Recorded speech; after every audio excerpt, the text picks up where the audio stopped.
Good morning, everyone. Um, are there Morning. any questions that anyone might have? Obviously, Evelyn has one.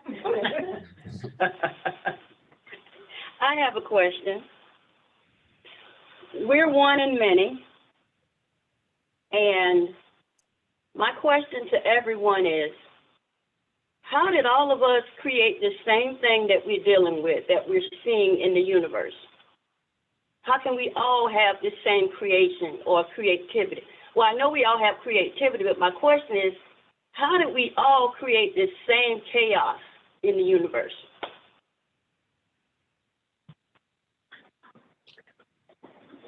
We did.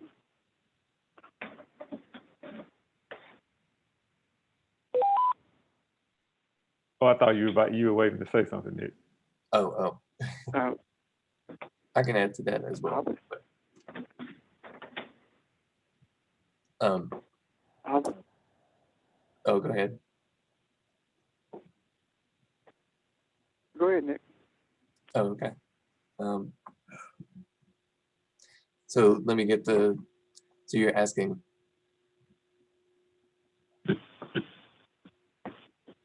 How did we participate in creating the same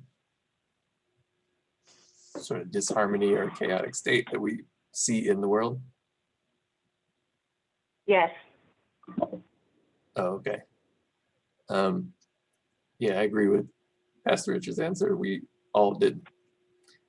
But we do all participate in it, not in its creation, but we participate in its consequences regardless. And there's sort of a lot that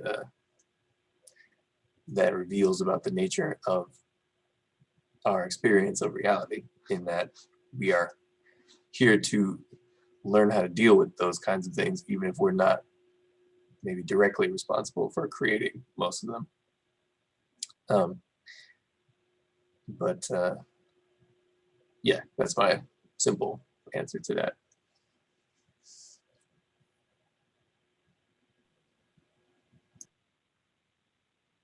Pastor Richard, were you addressing it as well? No, I pretty much along the lines of what Nick just said. Um, we are here to learn how to deal with it all. I think the chaos was created for us so that we would be able to exercise the creativity that we're created with, in order for us to be the creators that we were brought into existence to be. I think the chaos is really not a problem at all. What's the problem with the chaos? And what I mean by that is you see people who are at peace with themselves and they lay back and you say nothing bothers them. That's because they're more in tune with the essence of their spirituality. However, when we're governed by our human nature, and that is those things which our eyes can see, and with those things which our mind process based on what we see, it is at that point that we become ingrained or one with the chaos, as opposed to being at peace in the midst of it. So the less we align ourselves with this thing that we call the human nature, or being naturally a human, the less we align ourselves with that, the less chaotic we are. I'm done.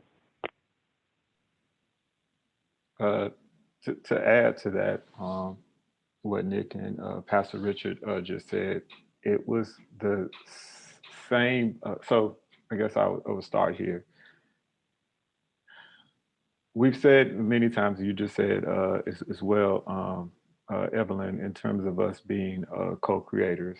Us being co-creators, meaning that we are, whether we admit it or not, are naturally part of God, naturally a part of all that exists, etc.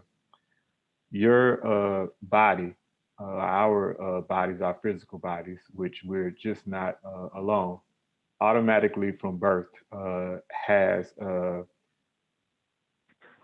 certain, just from a body standpoint, God-like features or abilities where it automatically operates itself, it automatically grows, and things of that nature, etc.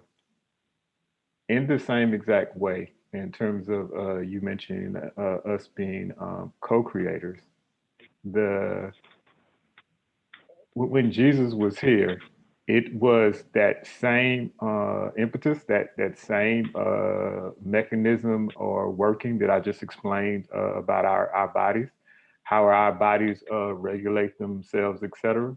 It was the same type of thing, but on a spiritual level that actually brought Christ into physical existence as more of a correction or to put us back on the right track in the same way that that Pastor Richard was just talking about a few minutes ago.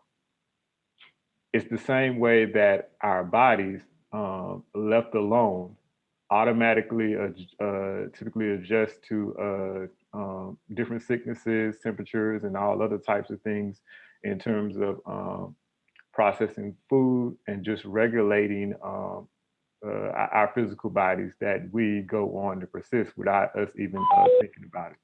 So that is part of our being co-creators as well. Does that answer your question? It did. And now I have another one. We're all ears.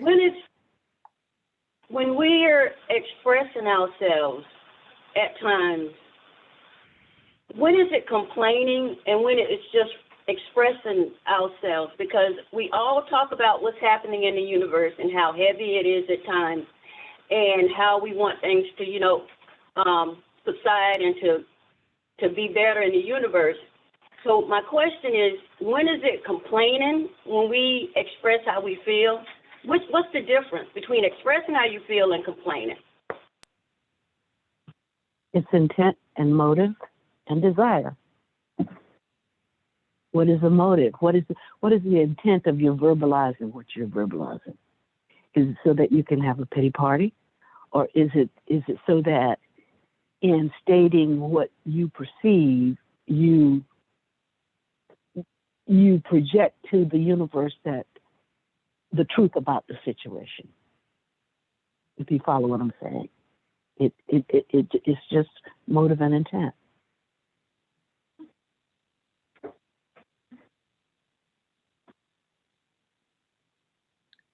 In the expressing of yourself and or complaining, as just mentioned by Barbara, because they also it's like a Venn diagram, so to speak. What do you want out of it? Because it is a part of your reality.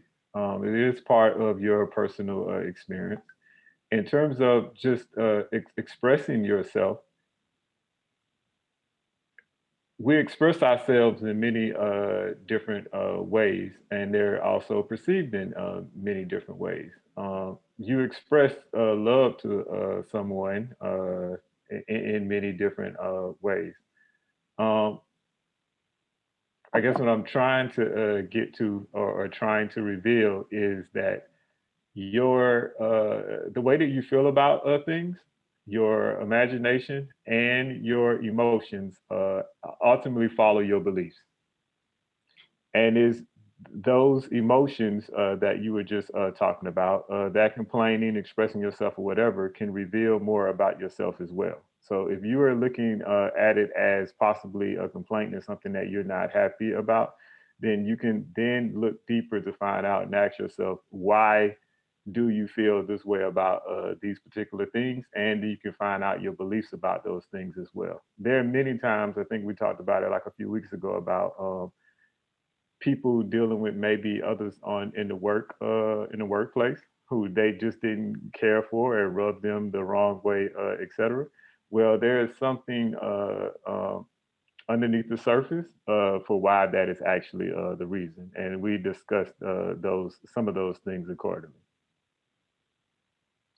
But your emotions are following your beliefs in the same way. For example, the transition of someone or of even a loved one.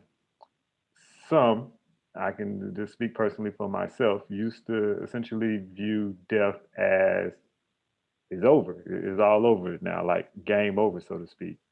Now understanding that we're just not human beings, this person is simply transitioning, and so moving on, but they themselves are not ceasing to exist, and they will never exist. Therefore, it affects me in a different way. Yes, of course, I may miss that person in terms of them being there in a human form, but it is different. It is different in terms of having sorrow as if that person no longer exists or has gone to some terrible place. So when we were expressing how we felt, what was happening in with the Capitol and all that other good stuff, and we were saying how we felt, were we complaining or were we expressing at that time how we felt? Was that considered as a complaint or expressing how we feel at that time?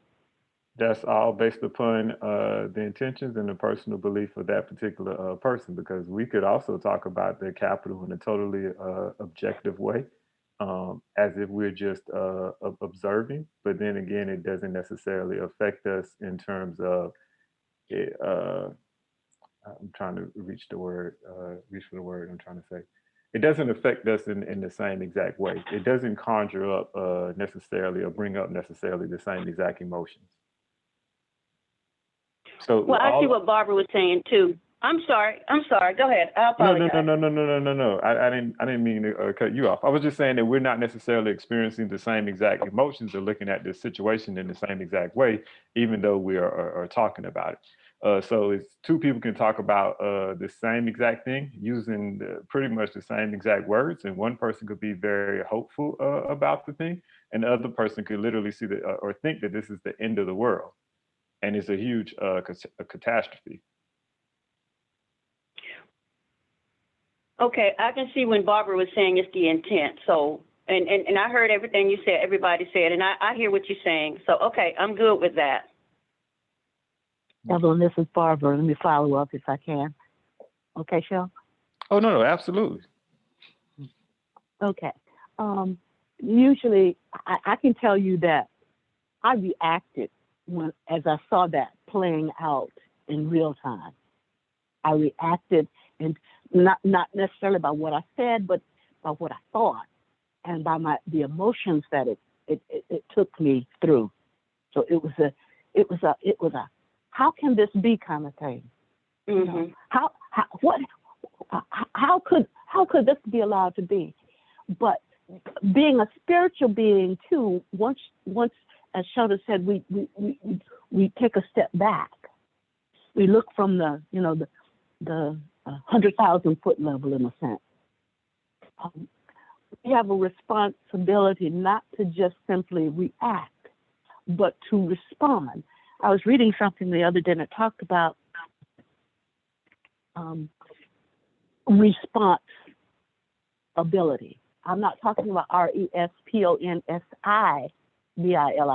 talking about response, response ability. As spiritual beings, we have the ability to respond to that situation in a much more different way than what the average person would do, the religious person, how the religious person would act.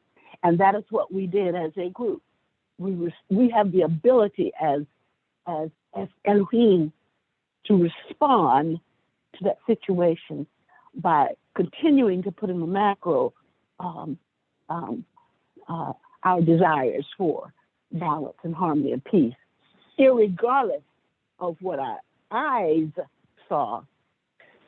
We have the ability to respond based on our eye, if that resonates. It does. And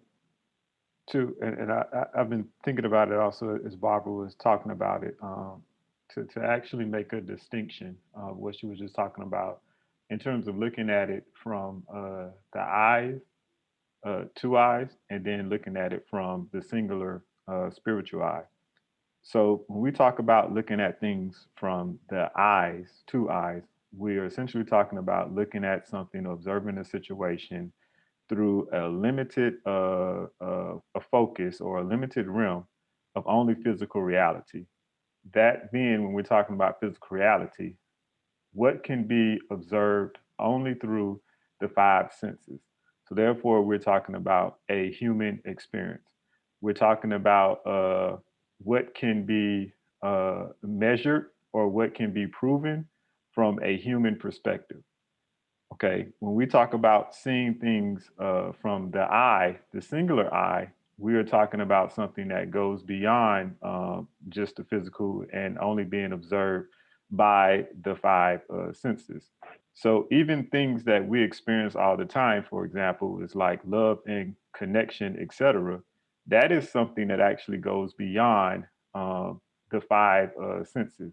We don't have a way of actually measuring that or even proving that, but we know it's there and we experience it.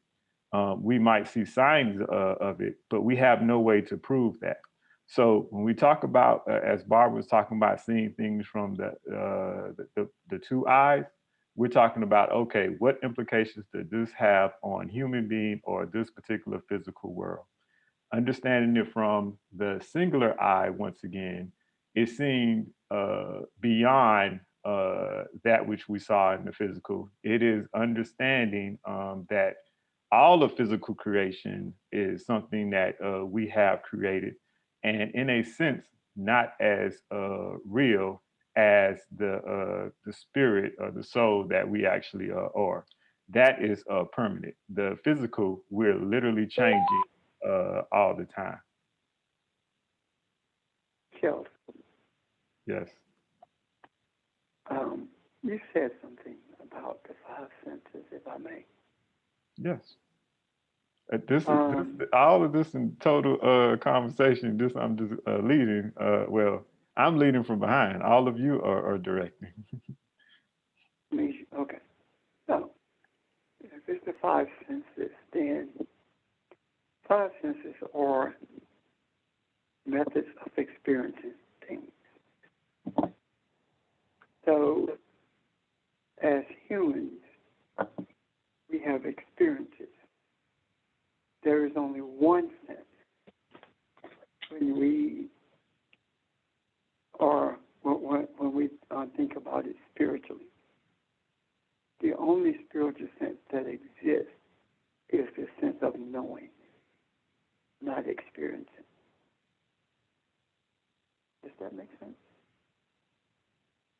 It makes perfect sense. And just to go a little bit further, what we do when we start looking only through those five senses that we mentioned is we actually ignore that knowing, or we replace that knowing with what we can actually sense through the physical senses and ignore it. And so much of what we actually talk about or focusing on here is actually focusing more or getting back in contact with that knowing. And historically, and even in religion for a very long time, through, I guess, when I say recent history, I only mean like the past few, maybe hundreds, maybe a few thousand years, we have been, well, a couple thousand, I guess no more than that.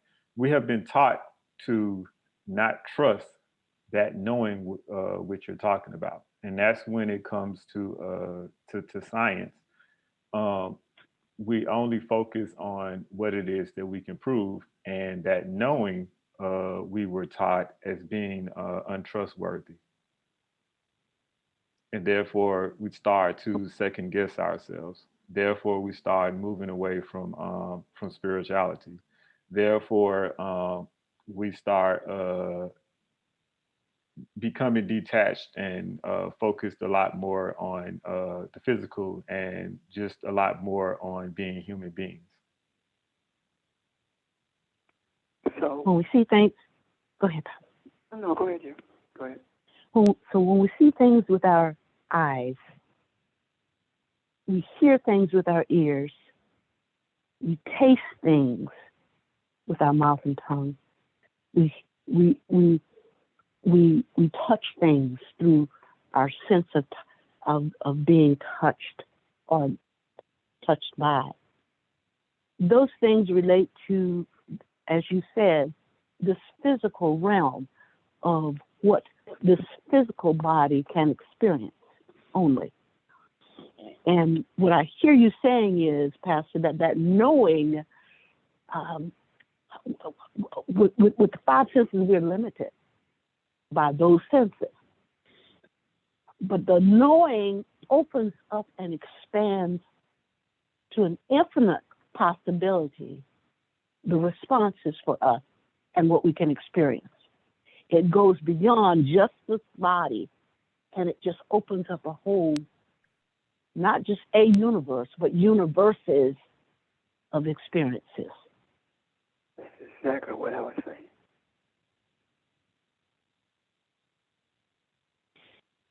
That's it. Because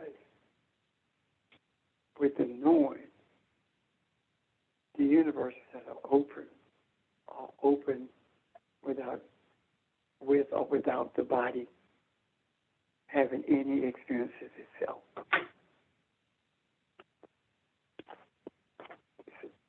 It's difficult for me anyway, to articulate, but that's exactly what I'm talking about. I have a question. That knowing, is that what older folks used to say, sixth sense, call a sixth sense?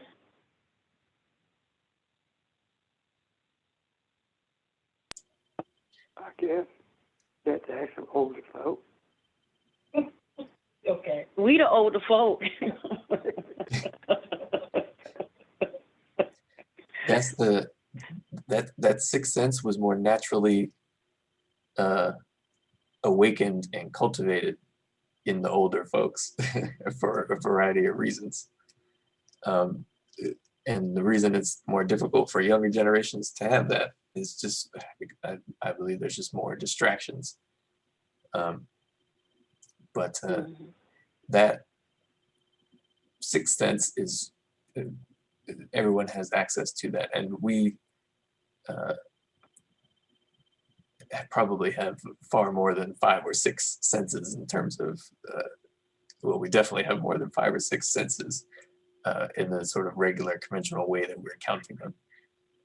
But in general, that the quality of knowing is our ability to connect with all of those things that we have the ability to sense about the true nature of this spiritual reality.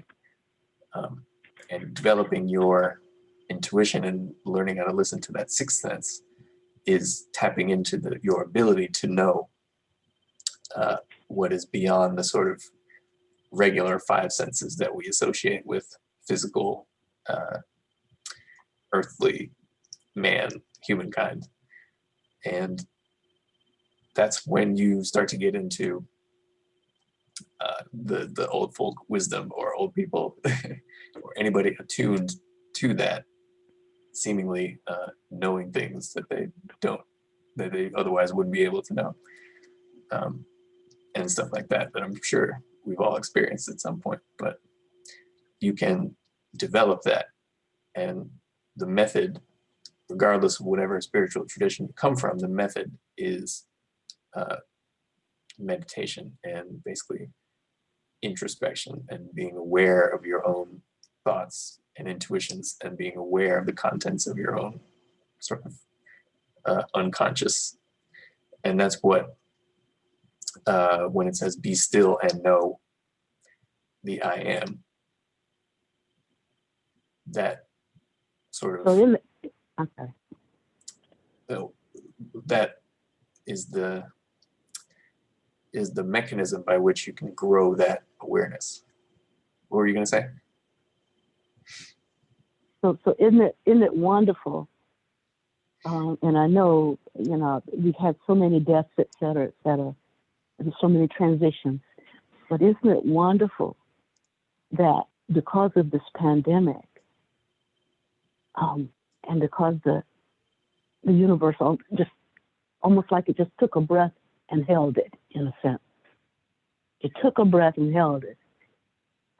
That there were so many people who came to this understanding, even though it's just beginning understanding, that there was more than just my body. They had the opportunity to begin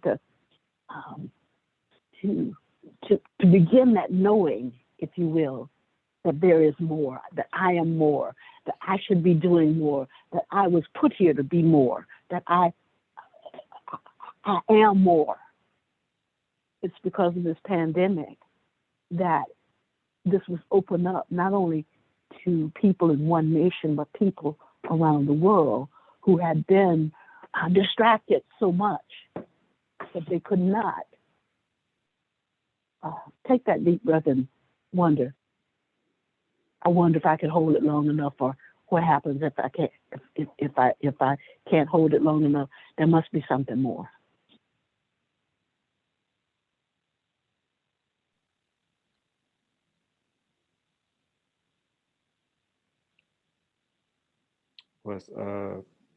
What stood out or stands out to me rather also is that ability to know that y'all just talked about never even not only that it never exists, but when you think about it, we have this idea of when, and we lost a lot of elders recently through the pandemic.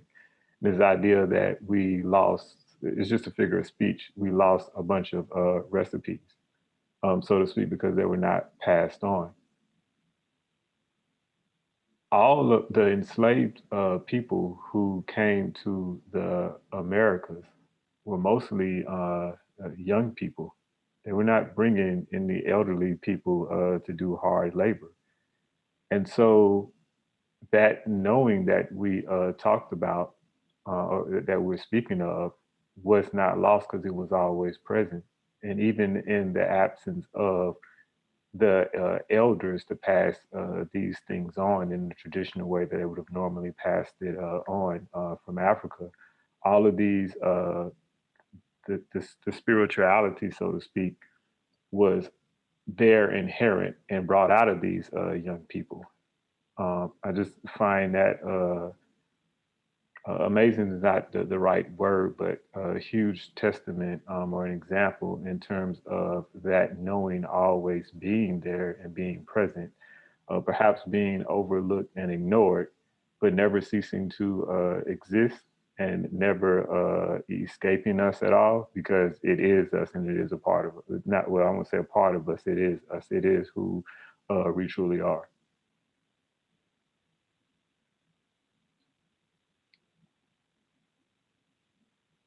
Are there any other thoughts or comments on the past few questions? Hey, Sheldon, I got a statement and a question, and good morning, everyone. When Ms. Evelyn asked the question about complaining, a certain percentage of our complaining, we as the individual can change. So if a person is complaining or if I am complaining, I can change whatever I'm complaining about. And what will hinder that is how much sweat equity you want to put in to what you want to change about whatever the person is complaining about. So if a person is complaining to me, I give them ownership. What can you do to change? And some people you do need to let complain, and some people you do need to let vent. So whatever we are complaining about as individuals, we can always change. I reside in Spartanburg, and they're doing some regentrification on the south side, and by way of Zoom, some people were saying they want more restaurants and food chains on the south side. So my response was, why don't you bring the restaurant? And it doesn't have to be a restaurant, it can be a grill. The minute you have to put some sweat equity into your complaining, that determines if it's going to change or not. The other thing about senses that govern our lives, what's fascinating to me about it is when I look at Ronnie Millsap, Blind Boys of Alabama, Stevie Wonder, Ray Charles, Clarence Carter. Now, some of these individuals matured in the blindness. Some of these individuals were born with blindness. Yet, it's more than five that the names I name. Yet, with those individuals that I name or the groups that I name, they all own their own publishing. Yet, when you look at TLC, when you look at Tribe Called Quest, these are entertainers who can see them. And they got some of the firmest contracts that you can imagine. So if you get a chance, listen to Stevie Wonder's Songs in the Key of Life. I think that's the best album in my 50 years of living, yet this is a man who can't see. Yet if you listen to his lyrics, you think this Joker could see. So with the senses, it's just fascinating. It's fascinating to me.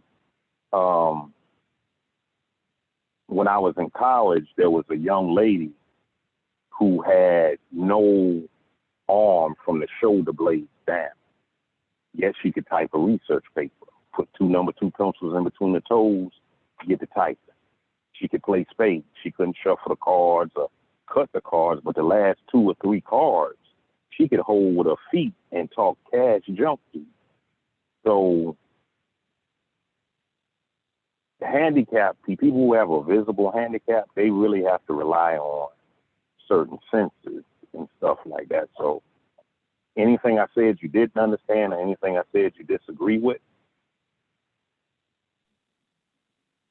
No, the thing that connects all of us it goes beyond our senses, and there are things that, as you were talking, this is what it made me think about.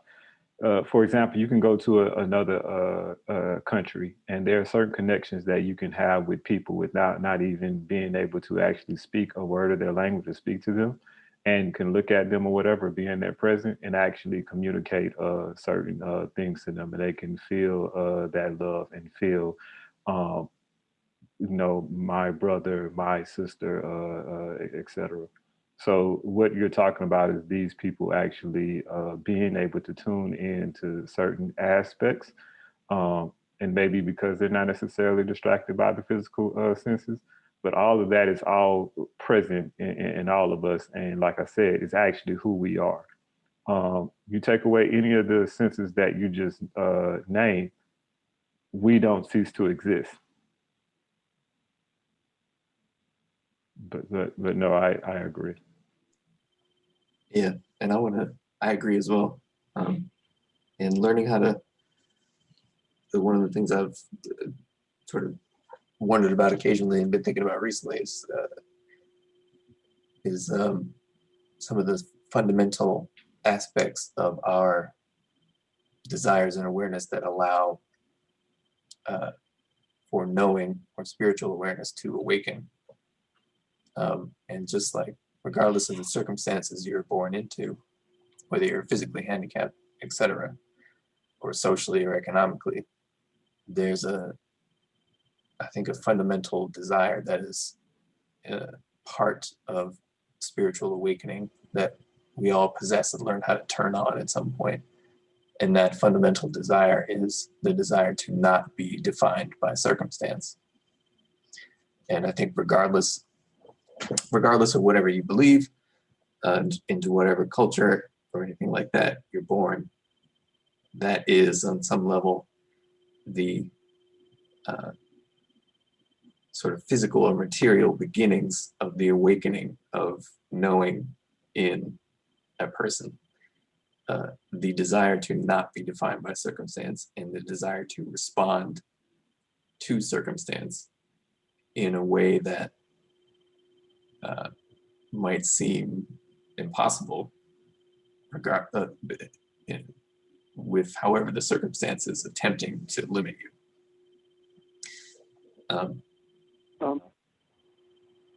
Go ahead. Oh, go ahead, Nick, finish. I'm sorry. Yeah, and then once you learn sort of in an intuitive way or from other people, etc., that you do have the ability to respond to circumstance, you begin to gain or attain sort of power over yourself and over those circumstances. And that's kind of the next point in my mind at which there is a sort of internal intuitive choice to be made that affects the path you end up going down, whether it be a more spiritually expansive one or constrictive one. And that is whether or not you choose to use the power you gain in a selfish or unselfish way overall. And I think those are the two sort of main fundamental sort of physically based decisions that we realize we can make that lead to awakening, absent other people, other sort of learning and teaching that you may encounter that gives you a jump start or lets you know that those things even exist before you sort of intuitively discover them. And I think that can be applied to any and all situations throughout the entirety of our progress or our process of spiritual development. Recognizing that despite whatever it is, it may seem impossible. It is our ability and responsibility to respond to that situation in a way that allows us to not be defined by it. And that applies to everything. And I think that is the power of a co-creator. Like, it doesn't matter what it is that you encounter, like, you can respond to it. You can figure it out. You can do whatever you gotta do. Anyway, that's just something I believe I have realized that is part and parcel of this sort of spiritual journey that we're all on.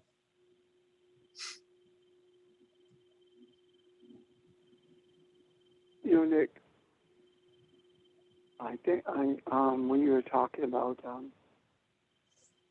not being defined by the set of circumstances that we find ourselves in, to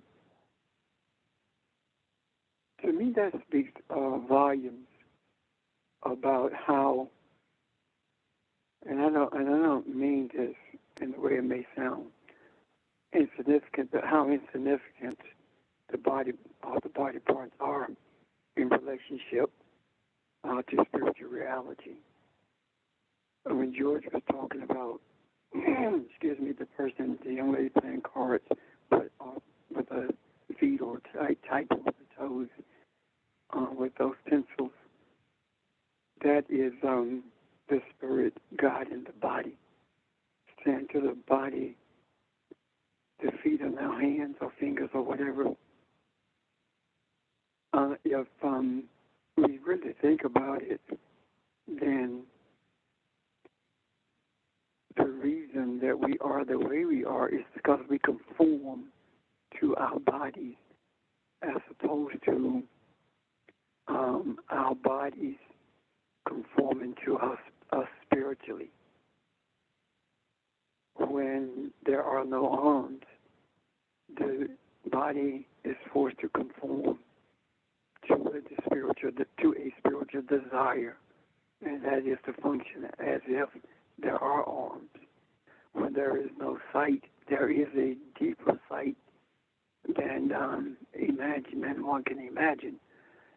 In the case of the physical blindness, I listened at them give a report about this man in Mississippi who was up for a Grammy, and he does not write lyrics, neither does he write music.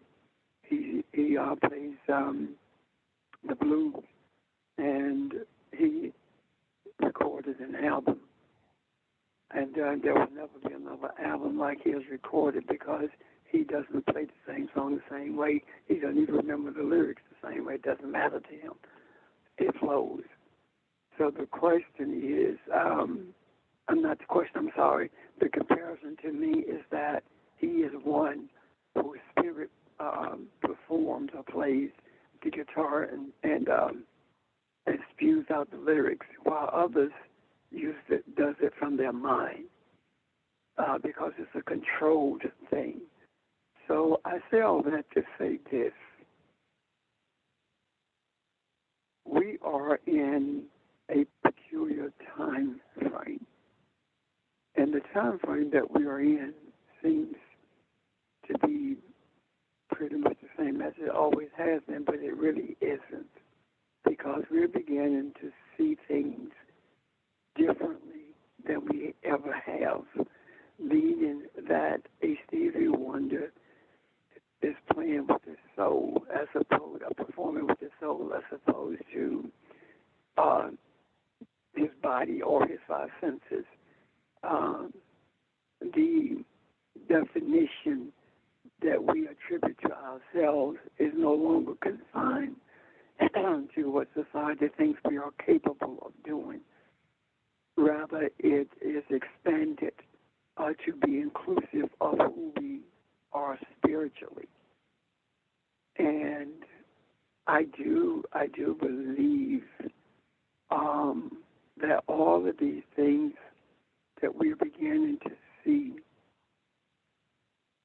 are being revealed at this period of time because there are those among us, if not all, who are going to begin to be examples of what it looks like to live completely spiritually, even though you have all your quote-unquote body parts. You don't need them.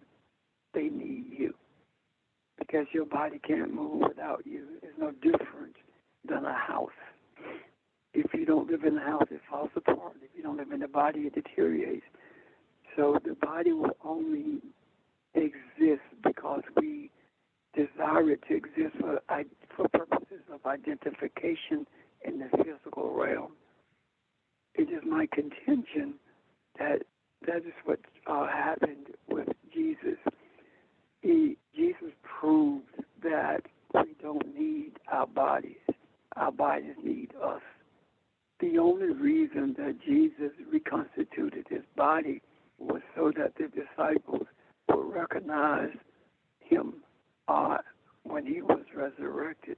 He didn't need the body to live, neither did he need the body to move from place to place. He simply needed it as an identification card. And I believe that that's where we are at this moment in time. It's a matter now of embracing it. And there are some other thoughts I have about that. However, I want to get some more clarity on them and probably talk about them later, maybe tomorrow, I don't know, Monday. But anyway, that's my see, Nick, in relationship to this idea of being identified by what we actually deem to be a handicap, when in actuality, the greatest handicap is when we have full function of our body, because we don't venture to make any adjustments in any other kind of way. Thank you. Thank you. Yeah.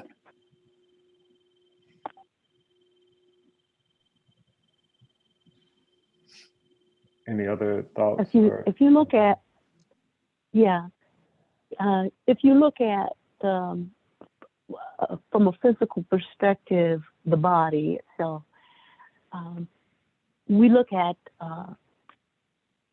the definition as defined by society, what a beautiful body looks like or what it should look like. It talks about the body and the physical image, and we've given so much life to what that physical entity needs to look like, needs to talk like, needs to walk like, etc.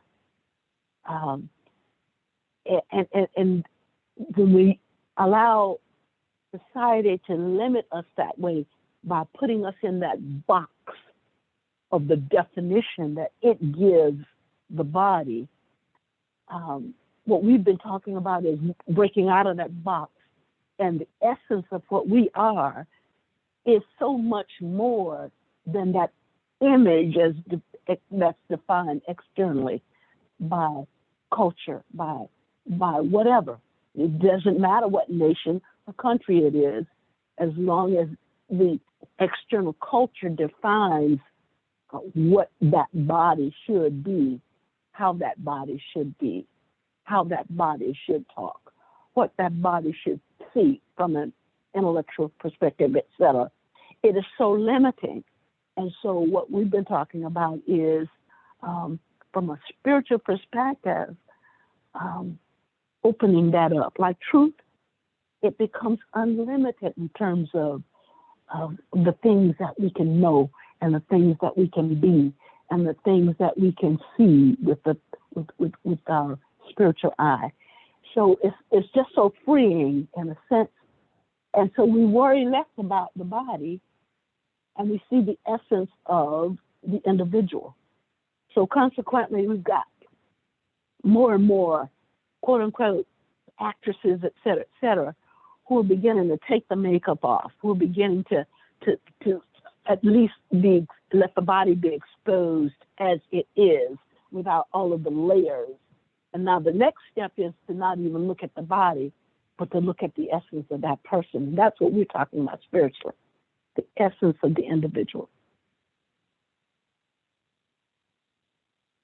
And let me correct that.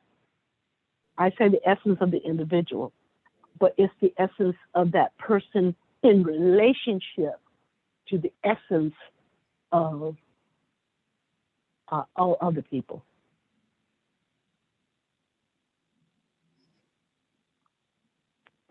I can see that. Go ahead, that's all.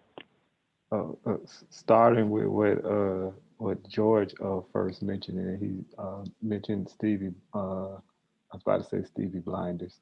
He mentioned Stevie Wonder and the others, and then going along with what Nick was saying, and I was thinking about how those people had an opportunity because of these so-called limitations to be more than what their physical limitations might have provided.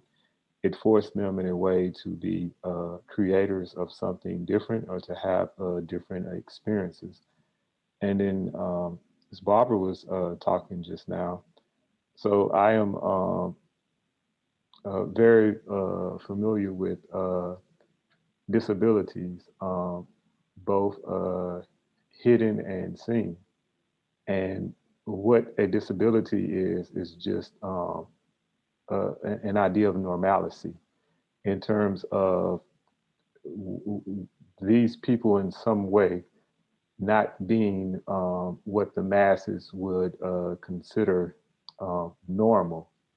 And for a very long time, because these people have been viewed as not being normal, in essence, it was perceived, the thought of, or widely held belief that something was wrong with them because they were not being the exceptional um, physical human being.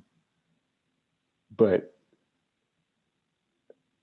what we have, of course, enjoyed through this is these people have of course, have gifts, and to be able to explore special gifts of their own and actually offer that and share that um, with the masses. And in that way, they have been being co-creators.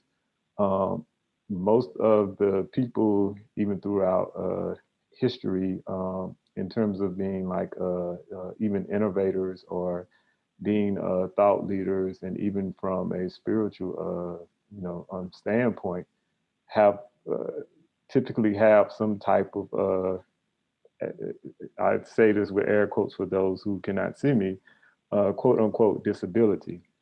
And it's because it cannot be recognized about the other things that they are actually doing and bringing into the earth. So I just was thinking all of that, these things that these people were being viewed as something wrong, but bringing all these gifts, so to speak, to share. Yeah, and I would add it's as partly an indicator that there's some reliance on a non-physical way of knowing and learning that there's no way to sort of be taught when you're in this physical material experience. I think a lot of these sort of massive resurgence of things like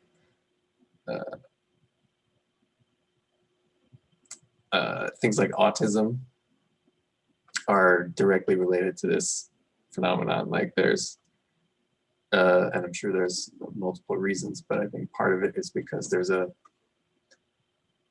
sort of wave of souls or spirits that are coming into the earth that for some reason may have expected it to be different. And the means of interfacing with the way we do things here is just very, very incompatible with a sort of core part of themselves, I believe. And like I said, I'm sure there's multiple reasons, but I think that is a big part of why we see a lot of that.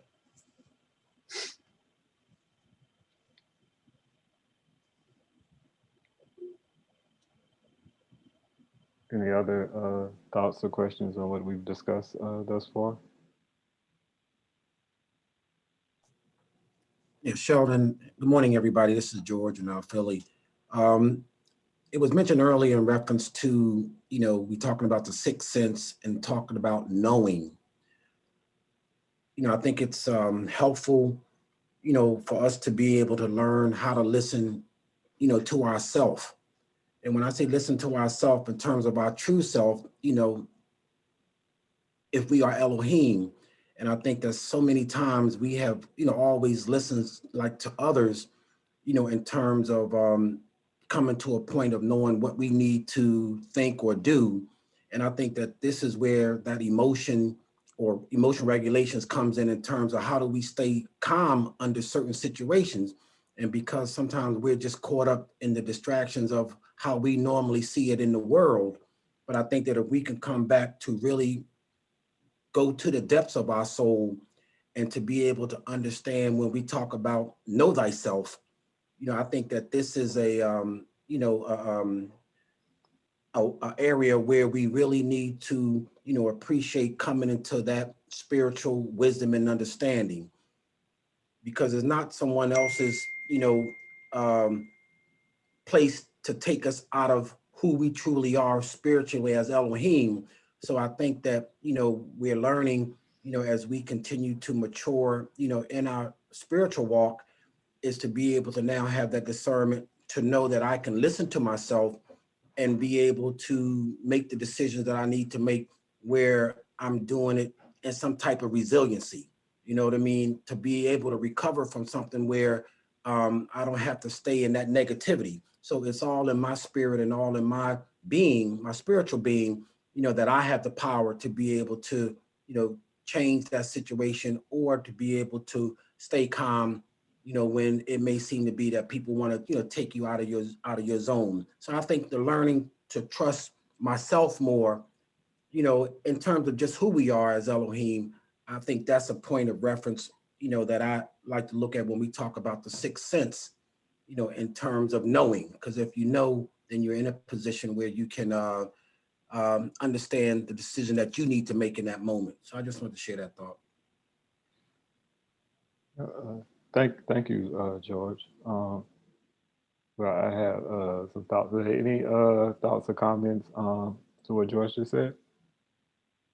Yeah, this is Evelyn. I had a thought. Well, I'm glad George mentioned that because I was listening to something and this podcast and the man was saying the same thing George was saying. We should start talking to ourselves because, like he said, you with the knowing and everything. And he said when you start talking to yourself, knowing who you are, then you can relate to other people as well. And I just thought that was fascinating, him, for just bringing that up. Because we were taught, you don't talk to yourself. That's people think you're crazy or whatever. But I just wanted to piggyback on what he was saying. George, thank you. You're welcome. When it comes to the whole concept of talking to yourself, right? Uh-huh.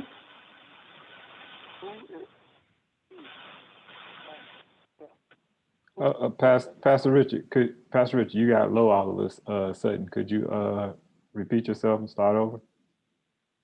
Yeah. Okay. I said, when it comes to talking to yourself, like who is the you and the self? How do you make those distinctions?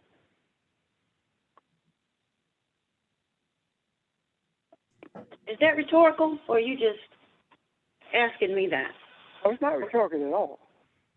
Yeah, well, it's not that personally, Evelyn. No. Yeah, well, I mean, I may, Evelyn, I'm sorry, you go first, Evelyn. I'm sorry, I'll come after you. Go ahead. No, I'm done, George. Go ahead. No, I think. Evelyn don't want to go. I think. That's what I was thinking. I think when I say talking to myself, I mean, there's an inner voice. And again, if I'm Elohim, then sometimes it's the inner voice in me that's telling me, you know what I mean? You have the power to be able to change that situation. And so when I look at talking to myself, or when I look at hearing from Elohim, then it's really in me that the answer is there. Because if we all are Elohim, and we all are one, then it's the energy, it's the thoughts, it's the spirit that dwells in me that is speaking to me, you know what I mean? And so, again, I look at it in that way, as far as being able to hear from the depths of my soul and my inner voice. So as the voice that I'm hearing from within. I don't know if that resonates with anybody. Yeah. But is it the one talking to the many, or is it the one talking to the oneself? Good. I think one that's talking to the many.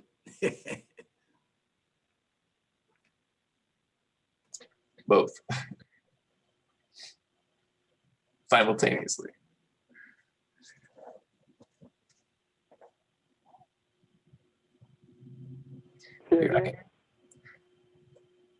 I said both simultaneously, and then I was here. Let me explain how what we would call telepathy works.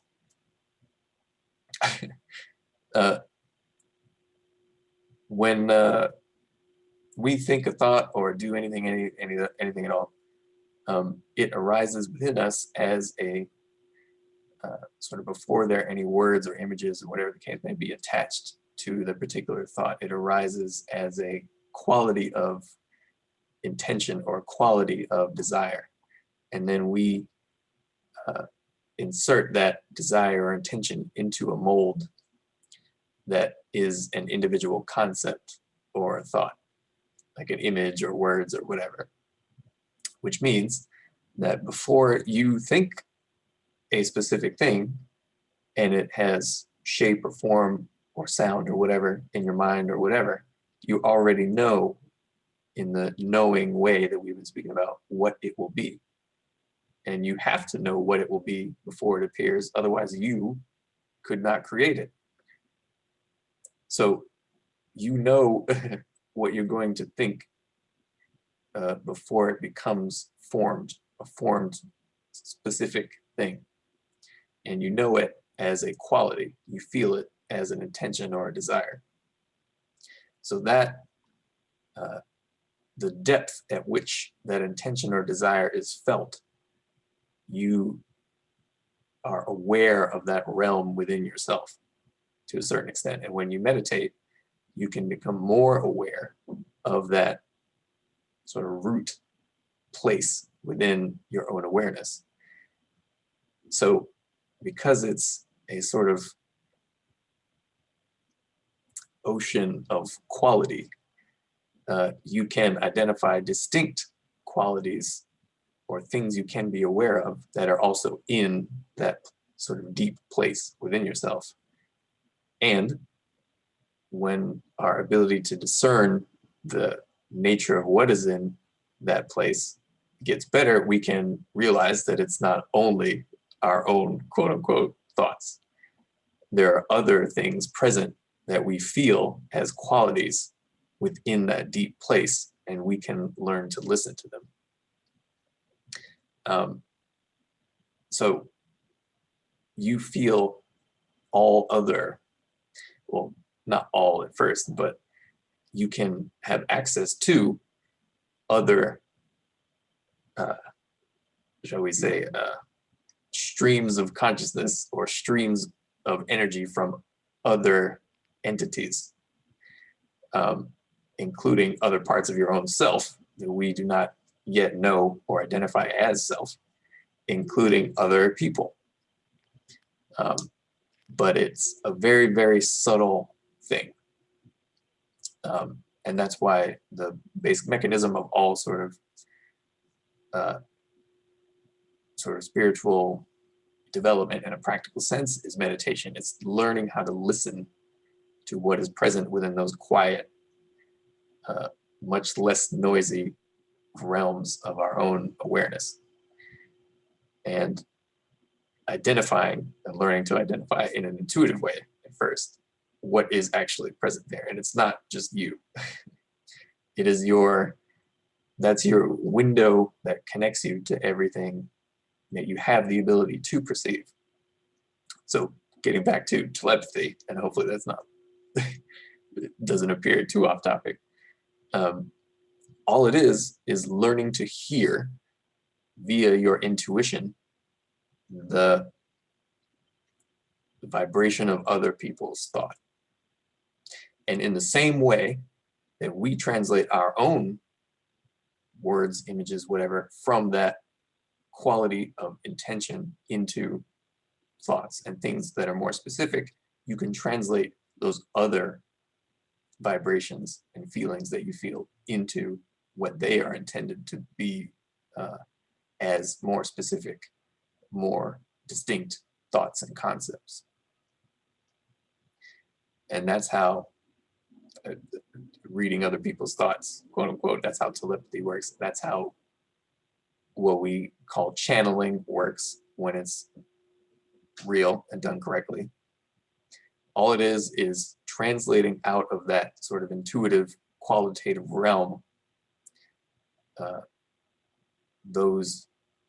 the vibrations of mind that we don't realize we also have access to, and at this deep level are also aware of. And it just requires the ability to still the noise that is layered on top of it, and the ability to immerse yourself into that sort of realm or aspect of self, and have enough experience with it to be able to begin to identify the things that are there. And I guarantee you, we've all done it without thinking about it at times. There is such a thing as beginner's luck in all of this, in everything in life. When you're not thinking about a thing, when you operate more on the level of intention, it seems to happen at least a couple times in the beginning. And that's because that noise has not sort of introduced static to the sort of stream of consciousness coming from the deeper places. As soon as you try to do it in a more practical way, well, guess what? Now you've gotten in your own way, and you have to learn how to deal with that. But anyway. So, Nick, what you just pretty much described is when we talk to ourselves, we're conscious of doing that. That is the mind of the human seeking guidance from the spiritual many, in essence. Is that pretty much it? Yeah, I agree. So what happens is, when I call myself talking to myself, then I recognize that everyone else is me, and I am them. Mm-hmm. And when I'm talking to myself, it is the quote unquote, for lack of a better term, individual speaking to the collective, speaking direction. Yeah, and our own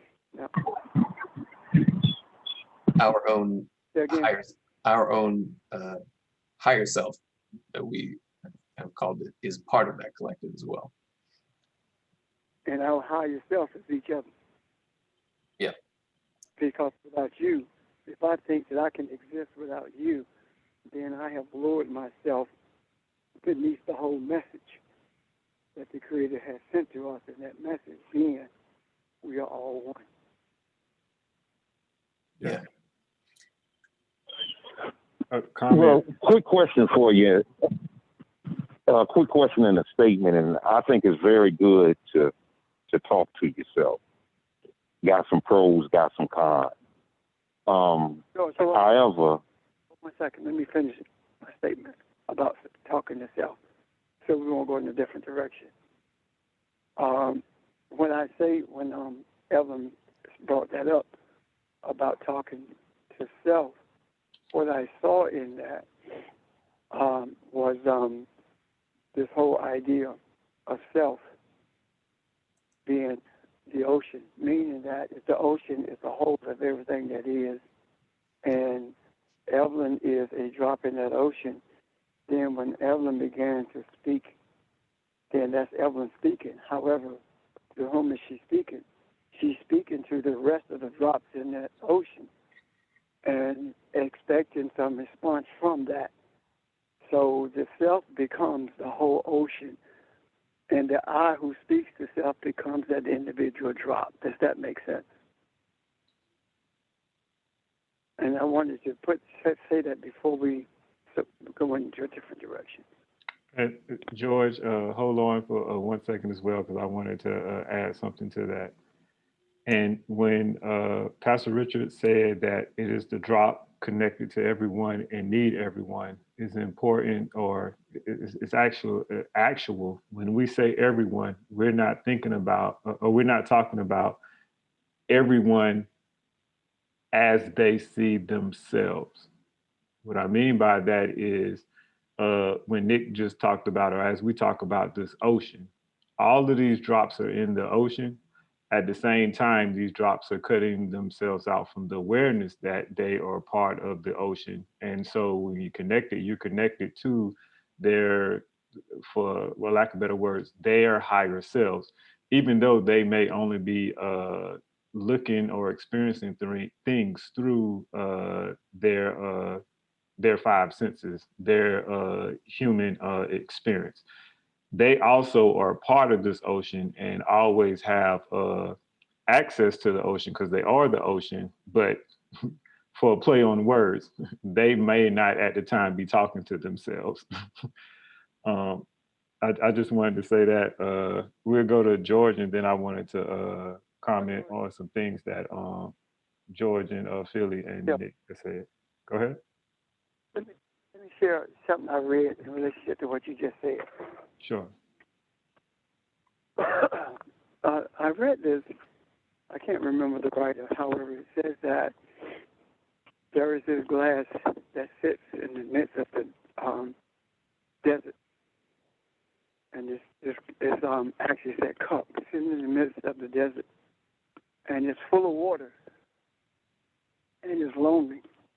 It's all alone. It's isolated because it's sitting there all by itself. However, the sun shines on that cup, and all of that water that's in the cup begins to dissipate. And now that water that was in the cup isolated is no longer isolated because it has become a part of all of the water that's in the clouds, and soon will become a part of all of the water that's in the ocean. So when we think about talking to self prior to our speaking, we are that cup in the middle of the desert, isolated from everything else in our thoughts. The moment we talk to self, we begin to recognize that we are a part of a greater self, and no longer isolated from all thoughts. And that's how we get answers. That's all I want to say. And of course, I'm paraphrasing what I read.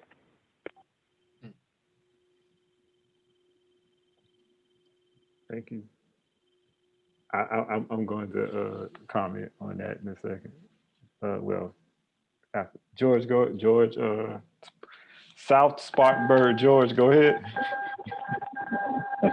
Yeah, I agree with talking to self. Is there a difference between talking to self and when self talks back to you? Is it one and the same, or does anyone have an experience with not where you have talked to yourself, where self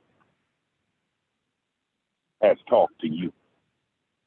Well, I'm going to comment on George and Philly and Nick and what Pastor just said, and then maybe that will give you some of your answer. And if not, we're going to revisit the question. So when George first mentioned the idea of going within, and I'm also even going to bring in the idea of the Capitol riots as well as fire. This going within, as we were talking about before, in terms of our beliefs and asking ourselves, because our emotions and our imaginations, et cetera, follow our beliefs. And the ideal to, I don't want to say critique ourselves, but ask ourselves, why do we feel the way that we feel about a certain thing? It's an opportunity to get intimately related, or to turn within to ourselves and to know ourselves. Now we're not thinking about something because of something that was supposedly given to us from someone else, that they came up with their own experience and their own understanding, and maybe even be looking at it from their five senses, or only seeing themselves as that cup in the desert. So, for example, these things are symbols. We have, in terms of our physical reality, everything that we encounter is a symbol. And we encounter these symbols and think of these symbols in different ways. And that is our own personal reality. The idea of a fire can be of something that causes someone great dread because they look at fire as being something that just destroys. Another can look at a fire and think of comfort and warmth, because this particular thing is providing heat and not so monstrous. So when we that's what we were talking about in terms of earlier when we first started, in terms of intention and the asking ourselves, why do we feel this way? That is an opportunity to have access, or to that essence of know that we were speaking about earlier today. Um, as Nick was speaking, and he was talking about telepathy, and I'm giving examples of when we have experienced these types of things. This is both when you know something and you're trying to put it in words. You're pulling something down from your in a sense your higher self, or being part of the ocean, being part of the all, and trying to translate that Elohim part of yourself that you have a connection to, or that, excuse me, that you are, and then to put that in physical terms. You are literally trying to make this God concept physical. Um, so Yes. yeah, so that's when we talk about talking to ourselves. Also, this idea of when Nick was talking about, and it's kind of like you only can think of it an idea because it definitely cannot be put into words, about having access to all of this stuff. That is our spirits, our souls, being God and being connected to God. This is, as we talk about Miltha, we talk about the kingdom of God, we talk about the promise. We are talking about we are actually, we say one or many, we are all. We are God. We are literally creation. We are everything that has ever existed. That is what it is that we have access to. That is having access or touching in or being part of the ultimate love. Um, that's what all that is. When we talk about putting things in the macro, that is what we're talking about. If you want to imagine imagery, we putting that out into being part of creation, all out there for all others to tap in and experience. Um, we pull from this when we've been in a conversation or something, and we are trying to, once again, we talk about emotionally or something, express ourselves. And at this particular point, our intellect, or at least what we think is our intellect, because I define that for this conversation. Our intellect is our physical mind thinking that, well, our physical smaller self thinking that it is controlling this accessible pool of everything. And when we get out of the way of that sometimes in expressing ourselves, words just start flowing, and they are just like poetry, and they're completely poetic. That is when Pastor Richard mentioned earlier today, from someone creating from their soul. We didn't even think about this particular thing. It skipped right over this process of thinking about it intellectually, and it just came out. And then you think to yourself, I could not have said that if I had thought about it. It just flows effortlessly. And in many cases, we may not even notice, but to the other person is greatness, and they realize it, and it automatically changed their lives. Also, we always talk about, or at least the Bible always talks about it, and in the version we have it, it does a lot of times a poor job of explaining. But to have access, or to tap into this, which there are many ways to do it, meditation being one of them, that is submitting to God. That is our egos, or our smaller selves, getting out of the way, or not necessarily trying to just be human. And then it is that particular thing that is always there. In meditation, you're supposed to be quieting the mind. The quieting of the mind that is actually being taken place is turning off that intellectability, which is limiting, and actually blocking off the awareness of that access of this of the ocean, and that is only seeing itself as a drop, so to speak. Um, and then the last part, and everyone has done this as well. When Nick was mentioning beginner's luck, all of us have been going through some type of hardship at some particular point, and then just gotten to the point where you don't have any more energy, you're just done, and you just completely give up. And it's once at that moment that you completely give up that you automatically have access, or you have stopped at that particular time being human, and then you have access to all of this knowledge, or experience some type of amazing breakthrough or experience. That comes with that giving up. There was one more thing I was about to say, but I forgot. So going back to Georgia and South Carolina's original question in terms of the voice that you are hearing and the talking back to ourselves, etc. Does that help any? Or did it answer your question? If not, anybody, if it doesn't make sense to you either, please thoughts, comments, and questions. Sheldon, this is Janice. I just wanted to pop in something really short and sweet, which is just that, because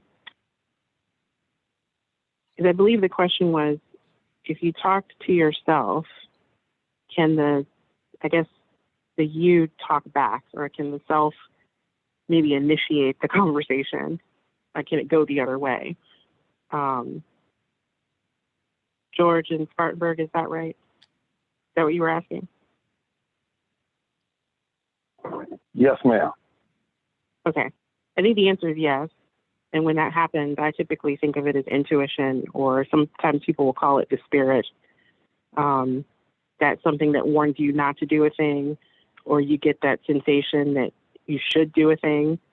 And maybe you weren't even thinking to consciously have a conversation with yourself, but something inside of you reaches out and drops an idea or a suggestion into your mind.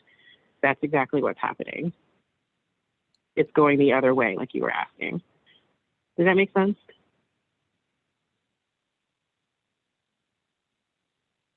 And that intuition is yourself. George? It resonates with me. Makes sense to me, yeah. The only last Word. thing Thank you. The only last thing I was going to say as well, we talk about when we think about creativity, and we think about, once again, those people being too great from their soul. That is the same ocean that we're talking about. That's where creativity comes from. That's where it's the limited pool of I guess you could say possibility, because, like, going back to what Nick said, the idea of that thing. This is getting kind of deep, what I'm about to say. When we have a thought or creativity in terms of that pool of things that is like that particular thing already exists, or the possibility of that thing already existed, but we're just pulling it out and pulling it into physical form. Yeah, have you ever heard that when people, like, I forget where I first read it, but like when a sculptor is sculpting something, it's like, it's not like they're creating it, it's like they're just uncovering the thing that is already there because it's in their head. It's a little bit like that, yeah. And all of these things are present even without our sort of awareness in our language and what we do and everything. Like when you say you're inspired to do something, that's the word inspire comes from spirit, within, in spirit. It's a feeling that wells up from within you that is your connection to that ocean, to that realm that we've been talking about. Like it's present at all times, and it's just a process of learning how to be aware of it, to draw from it when needed.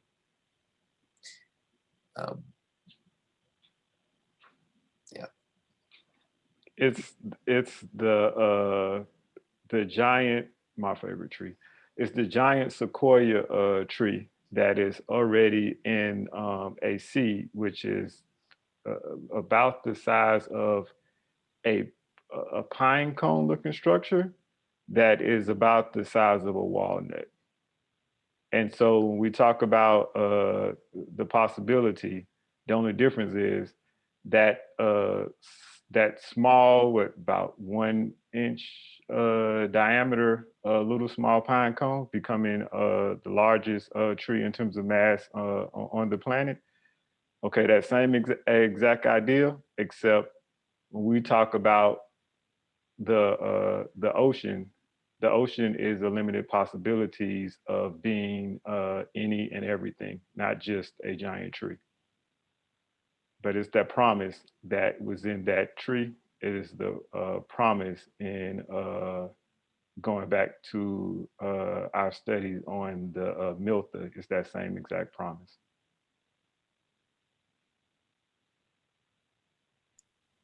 Yep. Any thoughts or comments, or even any further questions on what it is that we were talking about? And then if there isn't anything else, any other questions even beyond that might be on a different idea or topic.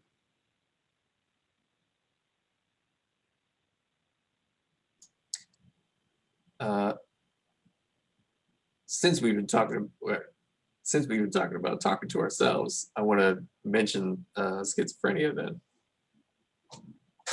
and other sort of mental difficulties that people can have.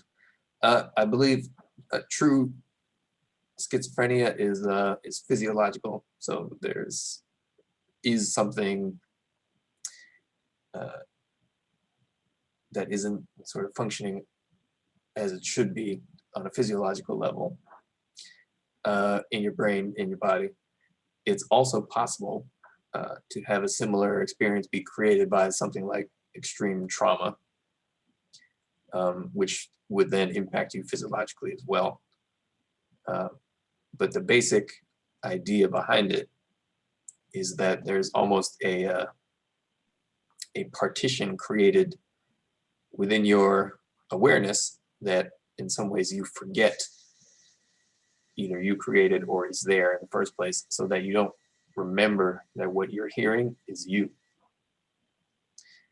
And there's more to it than that, I think. I think in some cases, there is sort of, like it's when we're talking about this ocean or realm of sort of qualitative, intuitive awareness that we have the ability to tap into. In some cases, that gets turned on with no way to sort of dial it down.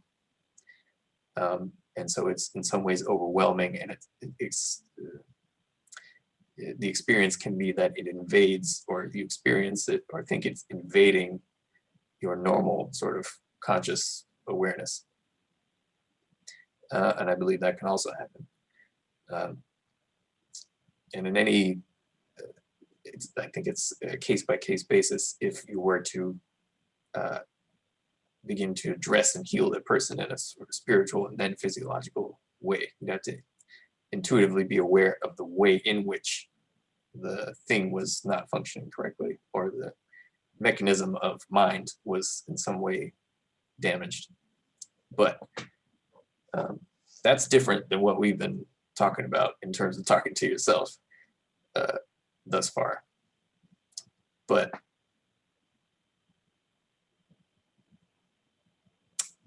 yeah, anyway, I just wanted to point that out. On a similar note, that is actually what method actors are doing as well. Method actors are tapping into that ocean and kind of like being an empath and trying to deeply understand and experience another individual, so to speak, and to act that out in physical life.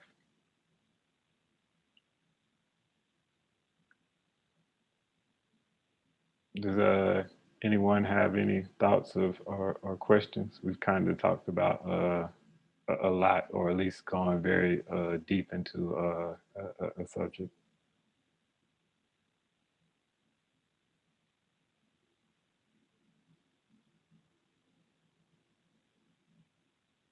George, go ahead. Go ahead. No. I was just about to make sure that we answered George and Spartanburg's question, because we didn't hear from him. But no, go ahead. That was the same place I was going.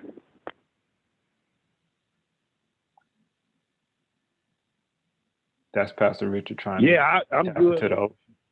I'm good. I'm driving. Okay. In that case, in relationship to what we've been talking about,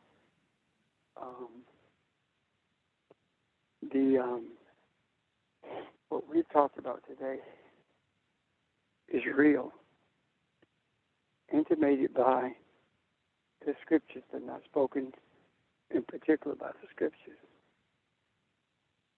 What I want to explore at some point, not now, of course, is the reality that the disciples did not teach what we are teaching. And if they didn't, what did they teach? And why did they not teach what we are teaching or what we are thinking? I'd like to explore that. Not right now, but maybe tomorrow, who knows. So, I'm done.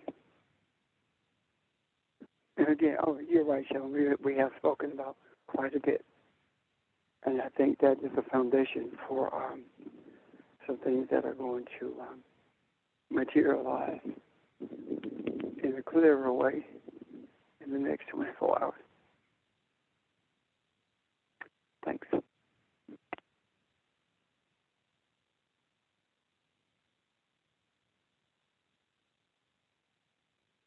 Sorry, I was on mute. Any other thoughts or questions that anyone may have? I have a question, Sheldon. And I was just thinking about what Pastor just said. And you're talking about knowing.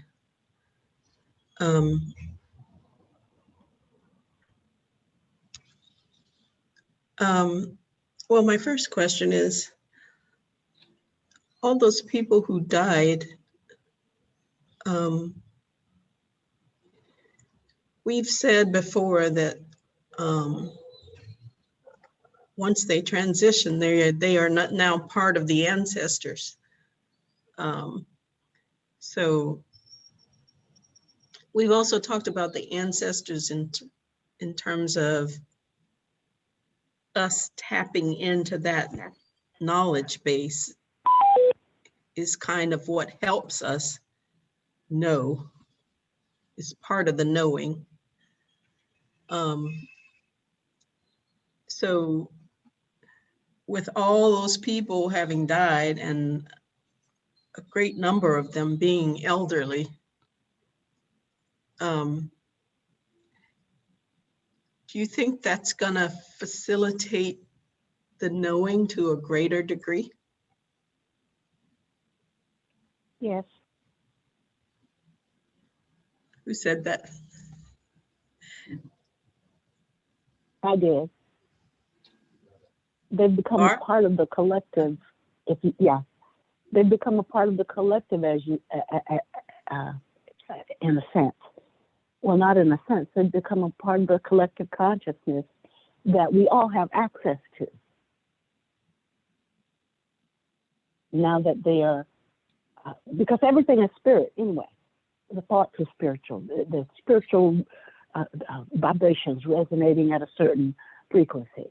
And so even those who transition from this mortal, physical, material plane, the essence of who they are that spiritual resonance, that thought, and the thoughts are available to all of us.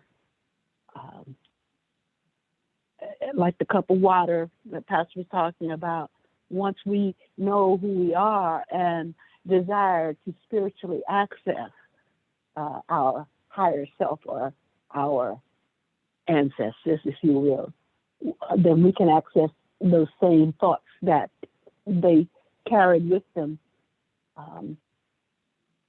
when they transitioned, because they didn't die, and the thoughts are not that. The thoughts are still resonating in the spiritual realm. And go ahead, Audrey. I kind of feel like, I mean, this is the first time we've had this many people transitioning out of this realm.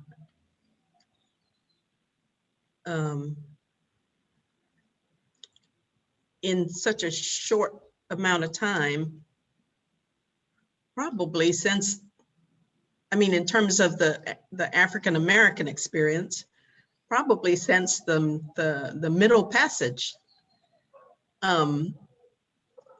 So it feels to me like there's a real significance to that. I'm not sure what it is, but it just feels like it is. I mean, maybe this is the beginning of sort of a sea change. I don't know. What do y'all think? Just the idea of now seeing it as transition and part of the ancestors, and not just as death, also automatically sets up the desire and intention to even consciously, I would say, to keep them alive, and for that desire and intention to push us. I don't want to say explore, but not ignore it. So automatically to keep that sixth sense open, or more awareness of that sixth sense. Excuse me one sec. I lost the signal. I had to get back in. Okay. You had a comment? No. I just want to, just in case someone was asking a question about what I said. My phone, for some reason, the house phone dropped the signal, and I had to call back in. Okay. Did you hear Audrey's question? I did not. She Okay. started talking. That's when Okay. So what we're discussing, and Audrey, you tell me if I missed anything.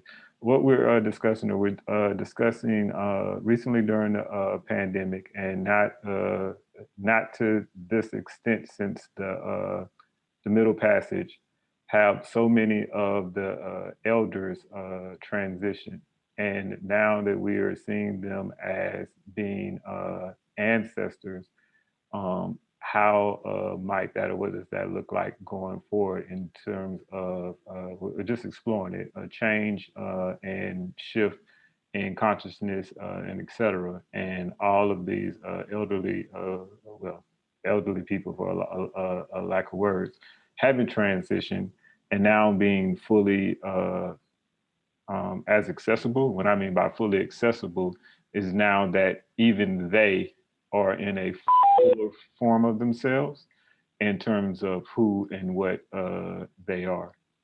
So that's what we're discussing.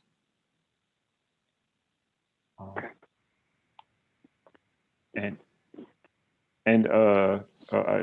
then but we were just talking about them being part of that, all of that ocean, so to speak, fully of what we're talking about.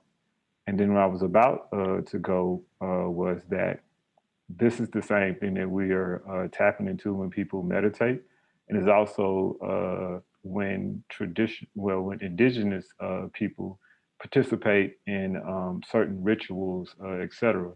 So even the idea, when you think about it, I hope just about everyone, at least on here, has seen Black Panther.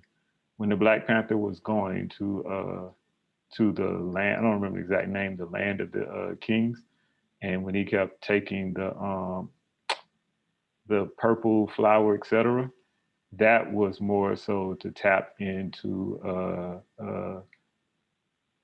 a room beyond physical to interact with all that is and to speak with his ancestors, so to speak. That is what was going on. So that was a different form of consciousness. Guess But what? go ahead. When we talk about ancestors, we limit ourselves also. And what I mean by that is that we talk about our ancestors who, of course, were transitioned during the Middle Passage and those when they got here, and of course, before leaving Africa. However, we also have European ancestors. And we don't think about it in that way. And the European ancestors are our opportunity to reach the attitudes of people like Trump and McConnell, so that their hearts can be touched as well. The energy of their ancestors is familiar to them, which means that they are able to reach them more so than we, because of the likeness, for lack of a better term, of the energy in them. Does that make sense to you? Yes. And that was also the that was the part when I was talking about earlier in terms of realizing that everyone is a part of the whole, but not just the part that they see as themselves. So what I mean by that is to understand that and accept that Trump and McConnell are part of the same thing that we're talking about. They're just unaware of it, but it is important and incumbent to us to even walk into what we are and accepting it, that they are part of that, and not just to see them from a physical standpoint and the limited way that they may see themselves.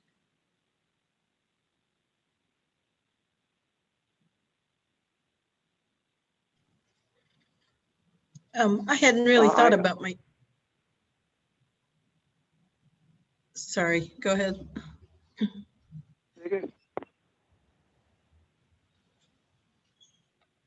What ahead, did you say?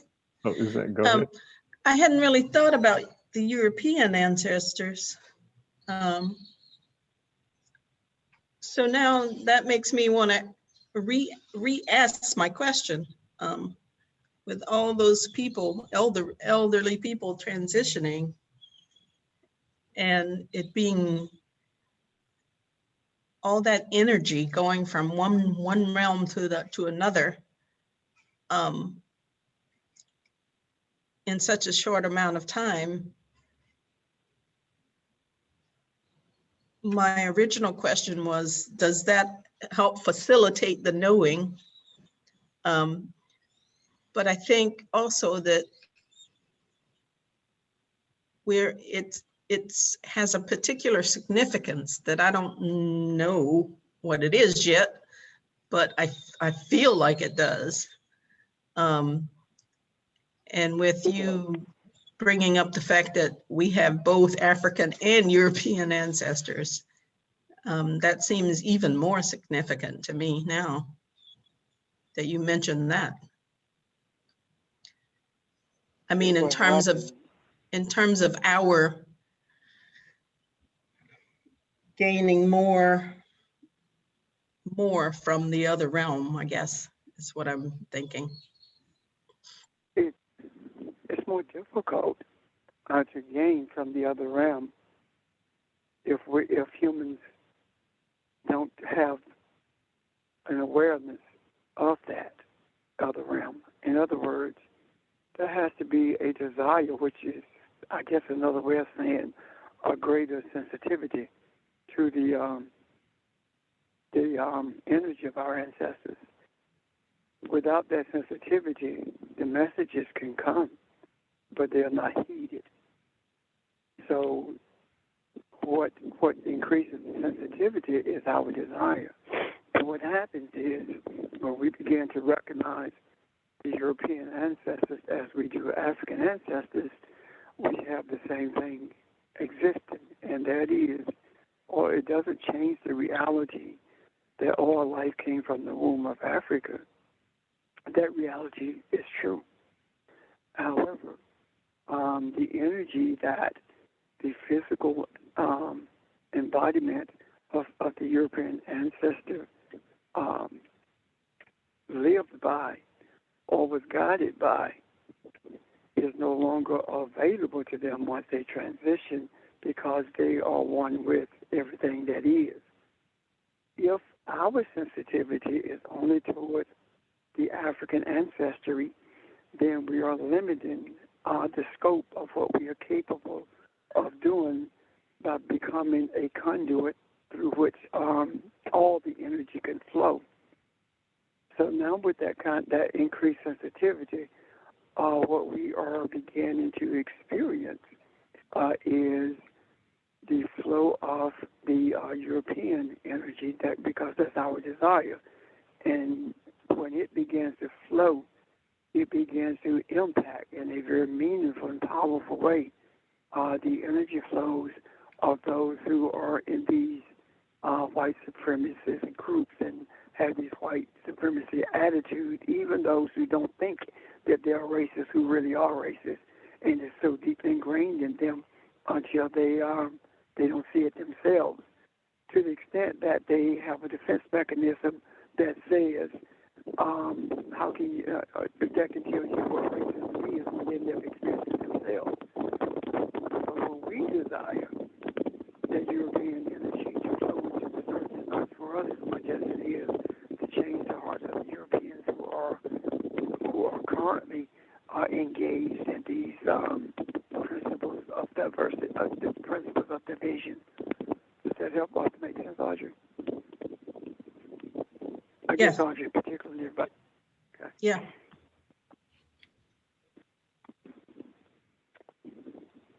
Further, also, to actually only look at it from after, for example, only African ancestry, and to not acknowledge those, and I'm just using these as a construct of ideas, but to also deny those of like McConnell and Trump is in the same way that McConnell and Trump, for example, limit or look at themselves as separate from the rest of physical creation. So as they don't see themselves as part of the human race, or if they see the rest of nature as being separate. And because of that, we are cutting ourselves off, or limiting ourselves as well in an awareness, because what we're talking about is being part of the whole and being part of the I. So I don't want to say sabotaging ourselves, but in the same way, but maybe to a different or lesser degree, we are doing the same thing. So there's also why it is important that we acknowledge all, no matter the way that they may be perceived physically, or the things that they may do in this physical world, because not only does it affect the not only does it affect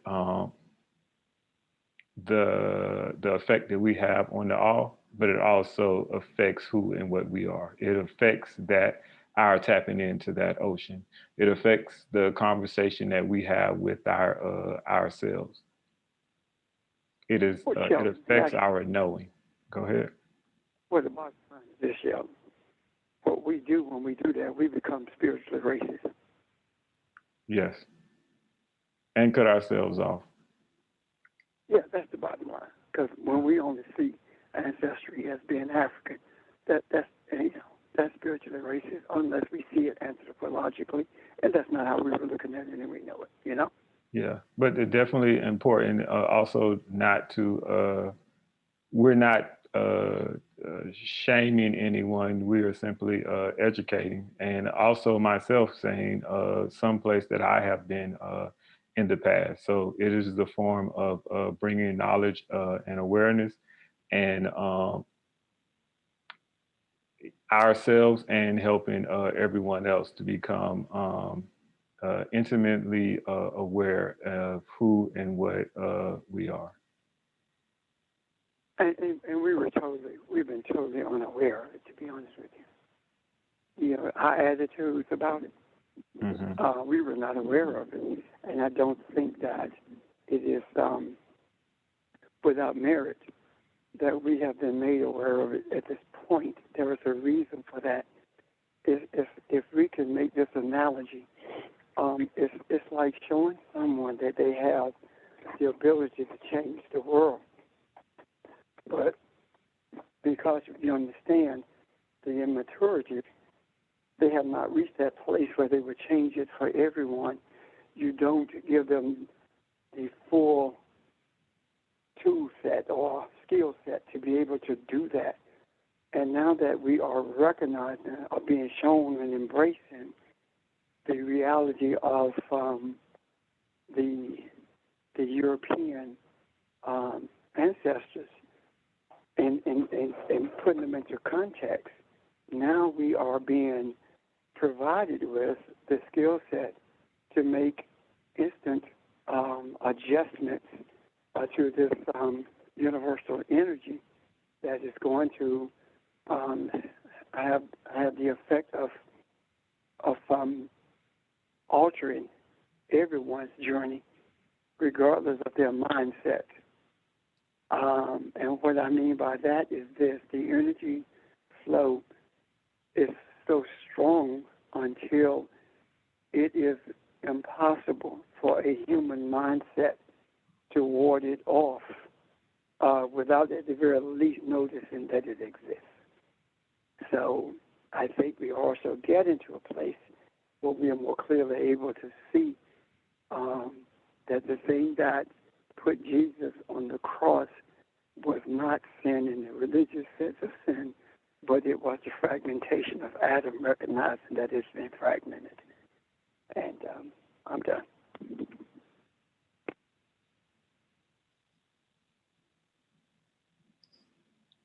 Any other thoughts or questions from anyone? Especially about all that we've discussed today. If you have any questions now or need any clarity, and that even could mean even clarity for us, if you have it now, please do ask. Or thoughts for that matter as well. Yes, ma'am. This is Kathy. I have a question about ancestors. I'm still trying to understand fully. So when we speak of the wisdom of the elders and we're drawing from that energy of the ancestors, I guess my question becomes like when Carla transitioned and we draw from her energy, those that are not elderly. When I talk elderly, I'm speaking specifically of age right now. I'm trying to understand because I now see her as my ancestor. So could you further explain the clarity for my sake or for anyone else who may be struggling with understanding? I understand we're drawing the energy from those who've gone before us, but who becomes my ancestor, if that makes any sense? Sure. So, from a physical standpoint, we usually consider the elderly as being wise. So, from a physical standpoint, our ancestors are those older individuals. As we talk about living in the physical realm, still living, abiding in the physical body. It is because typically these people have had a lot of human being experiences where they've gone through this regular daily toil of, I guess, the ups and downs of physical life, up into the point as they get older, they start having a different knowledge, a different understanding, and know themselves differently, and therefore have different types of wisdom. As they typically get older and they are maturing as a spirit, physical matters don't matter to them anymore. They say, "Oh, I've lived my life." They are now in a state where they value and appreciate what to a normal person might seem like little small insignificant things. Um, if you take a younger person in their early 20s, they would think that older people or the oldest people in the, I'm not the oldest, the bornest people in the world, and they couldn't be any more interesting um, for the most part in most cases. So that is how ancestors are viewed on the physical realm as a human being, because they have all of this wisdom from their experiences, life experiences, and can see things well ahead before they happen, before a younger person may know and understand and see the bigger picture and see what's going on. Now, contrast that to Carla transitioning while she was a younger human being.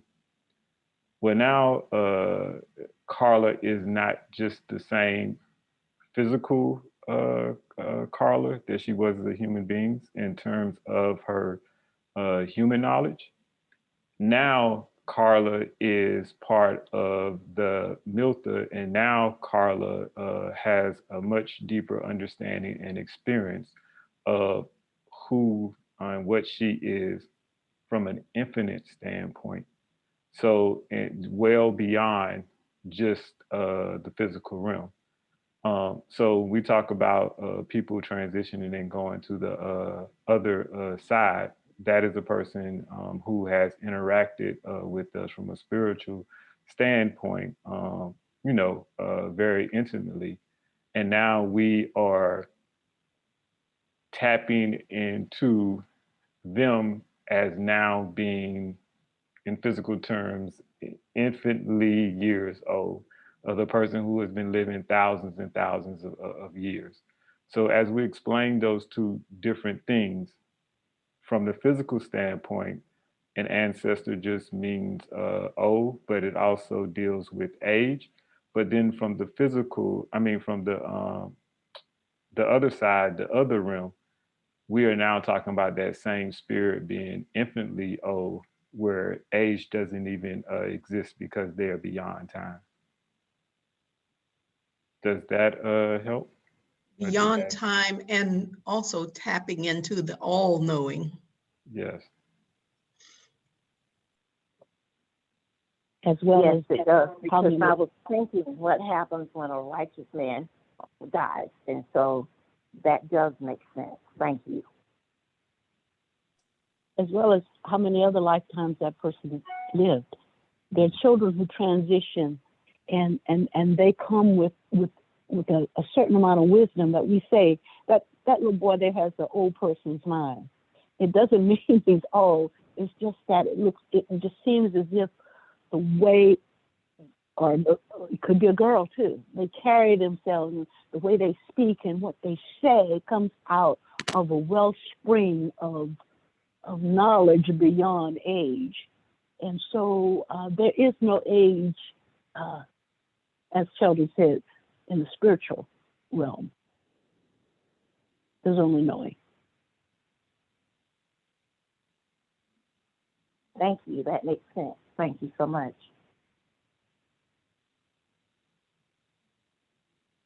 Thank you, because like I said, when these questions that are being asked, well, I know Kathy understand this, but this is to everyone.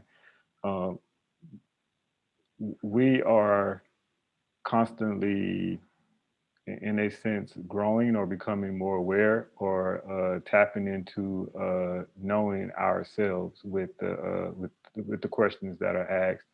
Um, and as we started off talking about knowing and asking ourselves questions and going within, that's what all of us are doing.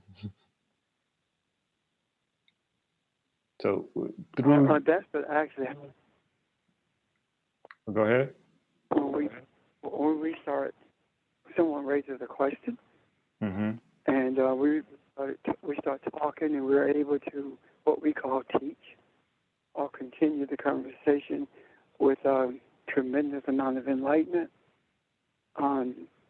Actually, what has taken place is the idea of talking to yourself. That question became a question to self, which is the many, and the understanding and responses came from the many through the voice of Sheldon, but the message itself came from the many. And if we quieten the voices on the inside in the community that lives in us, then we're able to hear the voice. And the voice is not anything other than the voice that Elohim is. I really want you to develop that some more at some point too, because I see differently now about not differently, more in depth, I should say, about Elohim in terms of what it is and how we become that and how Jesus related to that. Makes a lot of sense to me now. It's clearer now. So, but anyway, I'm done for the day. Yeah. Go ahead.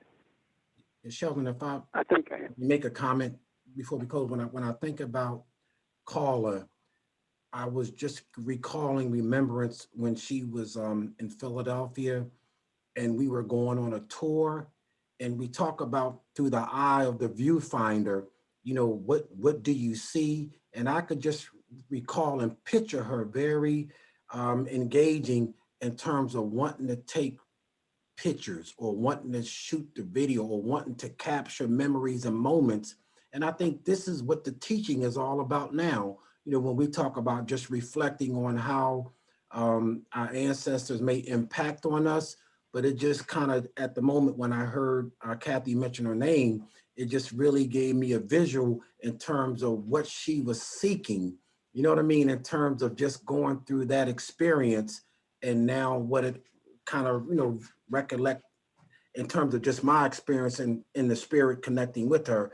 So I just wanted to share that thought because I know she was, you know, again, very, you know, conscientious about, look, I want to capture this. I want to get this. And it just made me think of that experience with her and all of us. We were there. So I just wanted to share that thought. No, I appreciate it. That is also a part of the ancestor, is the celebrating and embracing the impact that person has even had in your life as well. Even if you're not necessarily, we don't necessarily. So, for example, when I think of Carla, I always think of Carla as bubbly and happy, etc. When I think of Carla, I don't think of oh, Carla is happy and bubbly. I experience Carla, and I experience that happiness and that bubbliness as if she was in my presence and at that particular moment. Like that's what I experienced. So in that way, she is still a part of me, and we are able to hold on and tap into these things like she, you know, is a part of us all the time. The only last thing I would say is yes, this idea of submitting and getting out of the way. Of course, when Pastor Richard asked me to facilitate today, I had no idea what I was going to talk about, and I've noticed it through the course since we've gone through the day. At first, I was definitely in my head and just more so like trying to think, because like I don't have anything in particular that I wanted to, well, that I had planned on really talking about, even when I tried to prepare just in case. It's like it was 1,000 different things, but nothing at the same time.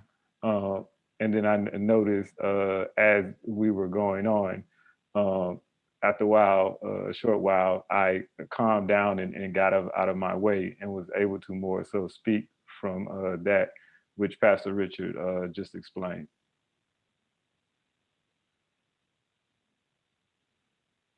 Oh, and That's what. Go ahead. I thought you were finished. Go ahead. No, I was finished. Go ahead.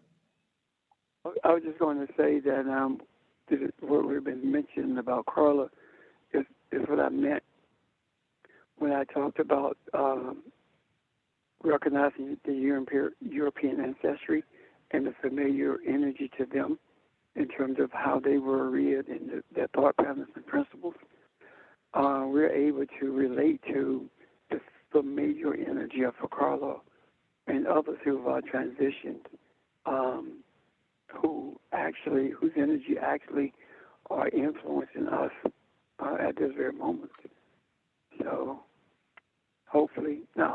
knowing, I know that as we move forward on this journey, we're going to get much more clarity. And my desire is that we're able to not tap into, but be one with all of the energy that not only we are familiar with, but energy that seeks to make itself familiar to us so that we can truly cease to be fragmented in our thoughts and our lives and become truly one. I'm done. With that last statement, I am finished also. There are no other, go ahead, Audrey. For me, what Pastor just said, it really clarifies to me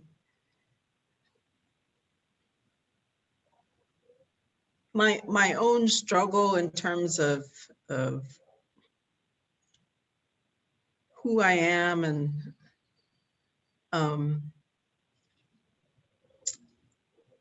that dichotomy of the remember when I talked about the struggle of opposites, and I was talking about the African ancestors and how when they came over, they sort of lost their knowing and they had to assimilate as best they could. But what he just said really clarifies for me what we need to get past. If we can just harness that whatever and bring it together as one, man, we would really be in tune to a lot. Anyway, I don't really know how to put it into words, but that's what Pastor said just now. It just made me think, yeah, that's what we've been struggling with, trying to bring all that together and make it come together or mesh together. Anyway, somebody else was going to say something? I was going to say, I think that's one of the fundamental challenges of this planet, in terms of this planet as a collective spiritual experiment or journey. And that's why it's so difficult, or has been.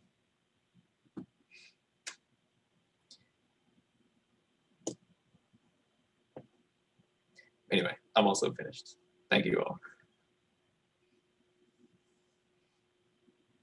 Any other thoughts or questions?